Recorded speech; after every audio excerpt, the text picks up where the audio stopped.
Payah susah-susah marinate ayam. Korang beli je Korean fried chicken daripada Nutri Plus ni guys.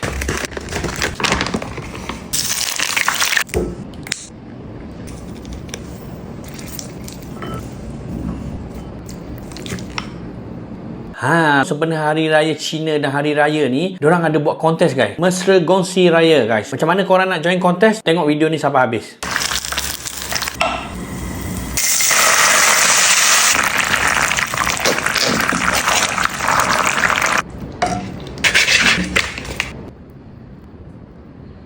Bismillah. Sedap kan?